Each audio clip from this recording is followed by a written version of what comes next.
देखिए, जल के बाद जीवमंडल में फास्फोरस दूसरा सर्वाधिक महत्वपूर्ण तत्व है। इस तत्व के लिए यानी कि इस तत्व की सबसे ज्यादा जरूरत पौधों को होती है। वास्तव में जीवमंडलीय पारिस्थितिक तंत्र में फास्फोरस जीवों द्वारा जैविक पदार्थों के उत्पादन को निर्धारित एवं नियंत्रित करता है। जीवमंडल में फास्फोरस की सुलभ मात्रा पर्याप्त नहीं है। ऐसा इसलिए है क्योंकि फास्फोरस फास्फेट शैलों में पाया जाता है तथा विश्व में फास्फेट शैलों का जो जमावड़ा है वो सिर्फ कुछ ही क्षेत्रों में है। ठीक है, तो फास्फोरस पूरे विश्व में हर जगह नहीं है, इसलिए इसका महत्व बढ़ जाता है। चूंकि यह पेड़ पौधों के लिए बहुत ही ज़्यादा जरूरी होता है, और सिर्फ पेड़ पौधों के लिए ही नहीं बल्कि यह जीव जंतुओं के लिए भी आवश्यक होता है। फास्फोरस एक ऐसा रासायनिक तत्व है जिसकी गैसीय प्रावस्था में स्थिति कम समय के लिए ही होती है। यानी कि गैस के रूप में भी मैं डायग्राम के माध्यम से आपको समझाऊंगा कि फास्फोरस गैस के रूप में बहुत कम ही रह पाता है, जिसकी टाइम लिमिट बहुत ही ज़्यादा कम होती है। ठीक है, और यह भी जितनी भी होती है वह वायुमंडल में अस्थायी रूप से होती है। वायुमंडल में फास्फोरस की स्थिति धूलि कणों और नमक के कणों के रूप में होती है। फास्फोरस के कण सागरीय भागों में नमक की बौछारों से तथा स्थलीय भागों पर स्थित फास्फेट भंडारों तथा फास्फेट की खदानों से हवा द्वारा उड़कर वायुमंडल में पहुंचते हैं। देखिए, फास्फोरस की सबसे दिलचस्प और महत्वपूर्ण विशेषता यह है कि यह चक्र पहले तो बिल्कुल ही धीरे धीरे संपादित होता है, यानी कि बिल्कुल मंद गति से चलता है, तथा जीवमंडल में संचरण और गमन इसका वन वे होता है। केवल वन वे ही इसका संचरण होता है, कहीं भी आपको डबल वे में या मतलब द्वि दिशाओं में यह देखने को नहीं मिलेगा। ठीक है, अगर हम इसकी बात करें तो यह धरातलीय वाही जल और नदियों से होकर सागरों में पहुंचता है और सागरों में भंडारित हो जाता है। सागरों से फास्फोरस बहुत ही कम मात्रा में वापस जमीन पर पहुंचता है और अधिकांश फास्फोरस औषधि शैलों में फास्फेट शैलों के रूप में भंडारित रहता है। जब इन फास्फेट शैलों का अपक्षय होता है तो फास्फोरस का मृदा भंडार में स्थानांतरण हो जाता है। अब इस डायग्राम को मैं आपको समझाता हूँ। देखिए,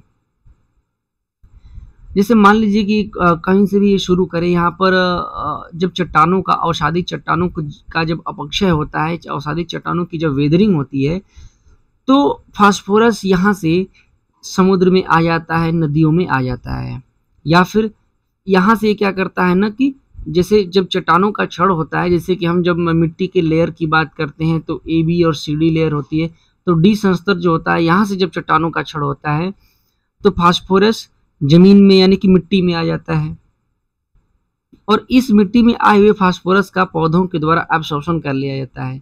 यानी कि फास्फोरस यहाँ से फिर पौधों में आ जाता है, और जब इसको कोई जंतु खाता है, जीव खाता है, तो यह फास्फोरस उन जीव जंतुओं में आ जाता है।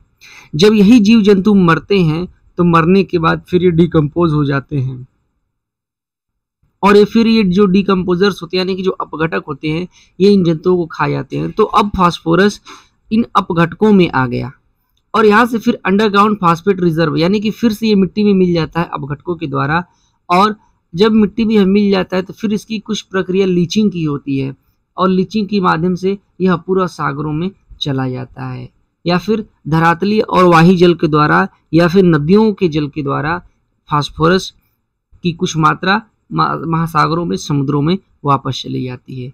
अंडर वाटर फास्फेट रिजर्व मैंने आपको यहाँ पर दिखाया हुआ है, यानी कि महासागरों की जो तली होती है, महासागरों का जो अवसाद होता है बिल्कुल तली पर, सागरों की तली पर, वहां पर फास्फेट अवसादों के रूप में सबसे ज्यादा पाया जाता है। जब अपलिफ्टमेंट होता है किसी का भी जियोलॉजिकल तरीके से कि प्लेटों का, महासागरीय प्लेटें, जल के वाष्प की वाष्पीकरण की बात नहीं कर रहे हैं, जैसे मान लीजिए कि कोई समुद्री प्लेट है, इसका जब अपलिफ्टमेंट हो जाता है यानी कि वलन होता है और ये प्लेट निकल करके बाहर आ जाती है, तभी फास्फोरस इन्हीं चट्टानों के प्लेटों के माध्यम से वापस ऊपर आ जाता है और पर्वतों के रूप में हमें यानी कि चट्टानों के रूप में दिखाई देता है। तो यह पूरी प्रक्रिया मैंने शॉर्ट तरीके से आपको फास्फोरस साइकिल समझा दी, और इससे ज़्यादा इसमें और भी कुछ नहीं है। कुछ फैक्ट हैं, कुछ आंकड़े हैं जिनको मैं आपको बताना चाहूँगा। जैसे फास्फेट ना, आपको एक चीज़ समझ में आ रही होगी कि सबसे इम्पोर्टेंट चीज़ कि यह शैलों के रूप में और मुख्य रूप से औषधि शैलों के रूप में ये संचित रहता है। ठीक है, शैलों के रूप में संचित रहता है, चाहे ये ऊपर हो, और इन शैलों की जब वेदरिंग होती है, यानी कि इन शैलों का जब अपक्षय होता है तो यह टूटता है और बाकी चीज़ों में मिलता है। जैसे मिट्टी में मिलता है, मिट्टी से पौधे आए, पौधे से फिर जीव जंतुओं में गया, वो फिर डिकम्पोज हुए, मरे, और फिर से ये मिट्टी में आ गया, चट्टानों में आ गया, या फिर नदियों के द्वारा ये समुद्र की तली में डाल दिया जाता है। फिर जब इसका अपलिफ्टमेंट होता है, यानी कि जब इसका वलन भ्रंशन जो भी प्रक्रिया होती है, इसके माध्यम से फिर से पहाड़ियाँ या फिर पर्वत बनते हैं, तो यह ऊपर आ जाता है। यहाँ पर देखिए, हमने एक चीज़ आपको स्टार्टिंग में ही बताई है कि वायुमंडल से इसका संपर्क बहुत कम है। वायुमंडल से इसका संपर्क लगभग ना के बराबर आपको दिखाई देगा। देखिए, मिट्टियों तथा शैलों में स्थित समस्त फास्फोरस चक्र में हिस्सा नहीं लेता है। जो भी फास्फोरस मिट्टी में है या फिर यहाँ पर है, ठीक है, यहाँ दूसरे डायग्राम में भी आप समझ सकते हैं कि जितना भी इसमें उपस्थित है, यह समस्त मतलब पूरा का पूरा 100% यह इसमें हिस्सा नहीं लेता है या इसमें भाग नहीं लेता है, बल्कि ओनली 10%, केवल 10% फास्फोरस ही इस साइकिल में आता है। यानी कि केवल 10% फास्फोरस का ही हम कह सकते हैं कि चक्रण होता है। 100% फास्फोरस का चक्रण नहीं हो पाता है, क्योंकि फास्फोरस बहुत ज़्यादा घुलनशील नहीं है, यानी कि अघुलनशील वाली स्थिति इसकी सबसे ज़्यादा होती है, और यह चट्टानों के रूप में पड़ा रहता है। ठीक है, चट्टानों के रूप में, पर्वतों में, चट्टानों में या धरती के नीचे दबा रहता है। क्लियर है? तो यहाँ से मैंने ये सारी चीज़ें बता दी कि किस तरीके से इसका परिवर्तन होता है जैविक और अजैविक चीज़ों में। इस डायग्राम के माध्यम से मैं एक बार फिर से आपको बता देता हूँ कि जब वायुमंडल से इसका सूर्य का प्रकाश आता है या फिर वर्षा होती है, तो क्या करता है कि फॉस्फेट रॉक से, ठीक है, अपक्षयित होता है, वेदरिंग यहाँ होती है या इसका अपर्दन होता है, और यह वाही जल के द्वारा नदियों में या फिर सागरों में आ जाता है, समुद्रों में आ जाता है। नदियों में आता है, फिर वहां से समुद्रों में, महासागरों में आ जाता है। ठीक है, यहाँ पर आने के बाद यह महासागर की तली में चला जाता है। अब ध्यान दीजिएगा कि यहाँ से कुछ जो नदियाँ होती हैं या फिर कुछ वाटर बॉडी होती हैं या महासागरी जल होता है, ठीक है, कैपिलरी एक्शन के द्वारा या फिर सोख करके आप कह सकते हैं साधारण शब्दों में, कि यह वापस ऊपर जमीन पर आ जाता है। तो जमीन से फिर यह पौधों में आ जाता है, और पौधों से यह जीव जंतुओं में आ जाता है। जीव जंतु फिर इसको खाते हैं और मरते हैं, फिर डिकम्पोज होने के लिए चला जाता है, या फिर पेड़ पौधे भी डिकम्पोज होते हैं आकर के मिट्टी में, और मिट्टी से फिर यह लीचिंग की प्रक्रिया के द्वारा फिर से वाटर बॉडी में डाल दिया जाता है। यानी कि एक प्रकार का यह चक्र आपको देखने को मिलता है यहाँ से। ठीक है, तो उम्मीद है कि ये सारी चीज़ें आपको समझ में आ रही होगी। बहुत ज़्यादा फास्फोरस साइकिल में कुछ नहीं है, बस ये चीज़ आपको समझनी है कि जिस तरीके से हमारे इकोसिस्टम में जल अनिवार्य तत्व है, उसी तरीके से हमारे सिस्टम में फास्फोरस भी जल के बाद दूसरा महत्वपूर्ण अनिवार्य तत्व है। ठीक है, सागरों से फास्फोरस की स्थलों पर वापसी नियमित क्रिया नहीं है, बल्कि कभी कभी घटित होता है। ऐसा नहीं है कि ये सागरों से स्थल पर आ जाए या इस तरीके से आ जाए या फिर ये वलन हो। जैसे मैंने कहा ना कि वलन होता है तो फिर से पर्वत का निर्माण होता है और फास्फोरस उन्हीं औषधि चट्टानों में बाहर आते हैं। तो कभी कभी ही यदा कदा ही होता है और बहुत मंद गति से होता है, यानी कि तीव्र प्रक्रिया भी नहीं है। मैंने पहले आपको बताया कि फास्फोरस मंद क्रिया है, बहुत तीव्र क्रिया नहीं है। ठीक है, वायुमंडल की हम बात कर रहे थे कि वायुमंडल में बहुत कम जाता है। तो देखिए वायुमंडल में जाता भी कब है, जैसे मान लीजिए कोई जीव जंतु को आप जला रहे हैं या फिर किसी पेड़ पौधे को, लकड़ियों को जला रहे हैं, तो कुछ परसेंट, सिर्फ कुछ, बहुत ज़्यादा नहीं है ना, इसको हम कह सकते हैं आंशिक रूप से यह वायुमंडल में जाता है। फिर जब बारिश होती है तो फिर ये नीचे चला आता है। वायुमंडल में बिल्कुल आंशिक रूप से जाता है, पूरी तरीके से नहीं जाता है। ठीक है, कुछ टर्म मैं आपको बताऊंगा, यहाँ पर आप उसको नोट करना है। देखिए, दक्षिण अमेरिका के पेरू के तटों पर भारी मात्रा में गुआनो नाम की चिड़िया पाई जाती है। इन चिड़ियों की बीट में भारी मात्रा में फास्फोरस पाया जाता है, जिसका उपयोग कृषि भूमि को उपजाऊ बनाने के लिए उपयोग में लाया जाता है। इसके अलावा एक चीज़ और मैं बताऊंगा कि जब वाटर बॉडी से फास्फोरस ऊपर उठाया जाता है, ठीक है, और धरातल पर धरती पर लाया जाता है, ठीक ना, ये होता कैसे है? देखिए, मुख्य रूप से जो क्रियाएं घटती हैं उन क्रियाओं की हम लोग चर्चा यहाँ पर करने वाले हैं। देखिए, जो कोई सागर तटीय भाग है तो वहाँ से लहरों के माध्यम से, सागर तटीय भाग में लहरों के माध्यम से स्थल खंडों पर, ठीक है, स्थल खंडों पर फास्फोरस आता है। तटीय भाग पर जो लहरों का वेग होता है वो बहुत तेजी से उछलता है और इन्हीं लहरों के साथ फास्फोरस भी उछल करके उठ करके स्थल खंड पर पहुंच जाता है। इस क्रिया को लवण बौछार कहा जाता है।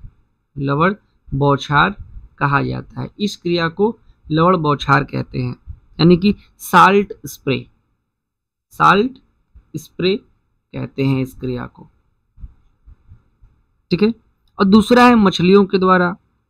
मछलियां भी क्या करती हैं, कभी कभी मछलियां भी फास्फोरस को संचालित करती हैं। किस तरीके से करती हैं? देखिए, जब सागरी मछलियों में फास्फोरस वैसे तो कार्बनिक पदार्थों के रूप में उपस्थित होता है, ठीक है, कार्बन के रूप में उपस्थित होता है। जब स्थलीय जंतु जैसे कि मनुष्य इन मछलियों को खाते हैं तो मछलियों में जो फास्फोरस होता है वो स्वतः ही मनुष्य में यानी कि धरती पर ऊपर आ जाता है। तीसरा है पक्षियों के द्वारा, ठीक है, पक्षियां भी इन मछलियों को खाती हैं और यह वायुमंडल में चला जाता है। एक पक्षियां वायुमंडल में रहती हैं, फिर वहां सांस लेते हैं, तो कुछ मात्रा में वायुमंडल में हमने बात की आंशिक, वायुमंडल की जब भी बात करेंगे तो वायुमंडल में जो बातें हैं समझिएगा कि आंशिक है। क्लियर है? तो उम्मीद है कि ये चीज़ें समझ में आ रही होंगी। एक बात और ध्यान देने वाली है कि फास्फोरस बहुत न्यून मात्रा में है और इसका संचालन बहुत धीरे गति से होता है। इसका जो चक्रण होता है बहुत ही धीरे गति से होता है और यह संरक्षित करने का क्रम भी इसके लिए चलाया जाता है, ठीक है। यानी कि फास्फोरस निरंतर घटता जा रहा है।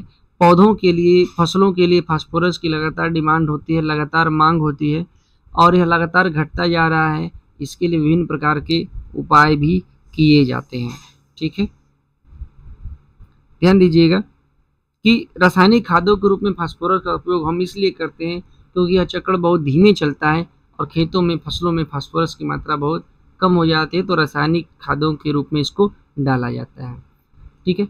यहाँ पर जो चीज़ें मैंने आपको समझाई हैं उसी को अच्छी तरीके से मैंने यहाँ पर पिछले क्लास की तरह या जो भी मैं पढ़ाता हूँ उसकी तरह मैंने आपको यहाँ पर दे रखा है, ठीक है। अगर ये चीज़ें आपको समझ में आ रही होंगी तो हमारे चैनल को लाइक, शेयर और सब्सक्राइब ज़रूर कीजिएगा और हमारा टेलीग्राम चैनल भी ज़रूर ज्वाइन कीजिएगा, ठीक है। इसका आप स्क्रीनशॉट ले सकते हैं या पॉज करके इसको आप नोट कर सकते हैं, ठीक है। देखिए, एक इंपॉर्टेंट लाइन मैंने यहाँ पर दिया हुआ है कि यह आगे एटीपी यानी कि एडिनोसिन ट्राइफॉस्फेट के रूप में ऊर्जा को संग्रहित करता है। यदि मिट्टी में फास्फोरस की कमी हो जाती है तो इसका परिणाम फसलों की खराब उपज है। यानी कि मिट्टी में अगर फास्फोरस की कमी होगी तो फसलों की जो उपज होगी, जो प्रोडक्शन होगा वो सही नहीं होगा। इसलिए उर्वरक खाद के रूप में फास्फोरस को खेतों में डाला जाता है। क्लियर है? यहाँ पर कुछ क्षण मैंने इसके दे रखे हैं। जैसे सबसे पहले चट्टानों का अपक्षय होता है, ठीक है। वर्षा द्वारा या अम्ल उत्पादक जीवाणुओं की क्रिया द्वारा चट्टानों का अपक्षय हो जाता है और पानी की मदद से पहाड़ों और ढलानों से नीचे लाया जाता है। नदियों और नालों की सहायता से यह महासागरों तक पहुंचता है और महासागरों की तली पर अवसाद के रूप में जमा हो जाता है। कभी कभी ज्वालामुखी जैसे प्राकृतिक भू आकृतियों के कारण भी पृथ्वी के अंदर से फास्फोरस मिट्टी में पहुंच जाता है। इस चरण में फास्फोरस अकार्बनिक रूप में होता है। इसके बाद आता है पौधों और जंतुओं द्वारा अवशोषण, ठीक है। मिट्टी में मौजूद अकार्बनिक फास्फोरस को पौधे खा लेते हैं और यदि फास्फोरस की मात्रा पर्याप्त नहीं होती है तो मिट्टी में फास्फेट उर्वरक मिलाया जाता है। इन पौधों को शाकाहारी जानवर खाते हैं, जीव जंतु खाते हैं और जिन्हें बाद में मांसाहारी और सर्वाहारी जानवर भी जिनका सेवन करते हैं, जिन्हें खाते हैं, ठीक है। जलीय पौधे और मछलियाँ वगैरह फास्फोरस महासागर की तलहटी से प्राप्त करती हैं या मिट्टी में तलछट के रूप में जमा हो जाता है। विभिन्न सहजीवी जीव भी मिट्टी से पौधों तक ऑक्सीजन को पहुंचाने में मदद करते हैं, ठीक है।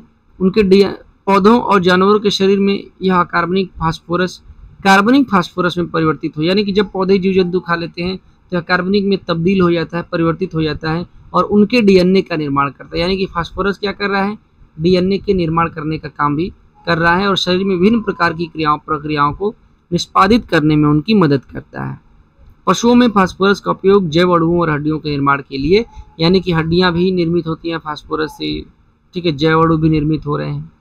और अपघटन द्वारा फास्फोरस का पारिस्थितिकी में पुनः वापस लौटना। जब पौधे और जानवर मर जाते हैं तो मिट्टी में मौजूद, देखिए जितनी चीज़ों को मैंने आपको समझाया उतनी चीज़ें यहाँ पर मैंने लिख दी है। इसका महत्व भी मैंने यहाँ पर दिया हुआ है कि इसका महत्व क्या है, किस तरीके से आप स्क्रीनशॉट लेकर के इसको कर सकते हैं। ठीक है, क्लास पसंद आई हो, आप हमसे सीधे जुड़ना चाहते हो तो @ ठीक है जियोग्राफी जंक्शन हमारा टेलीग्राम का, ठीक है,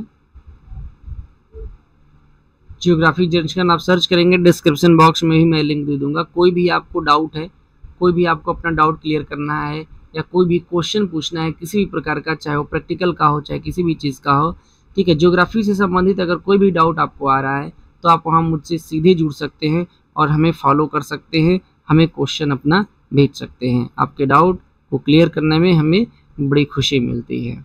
धन्यवाद।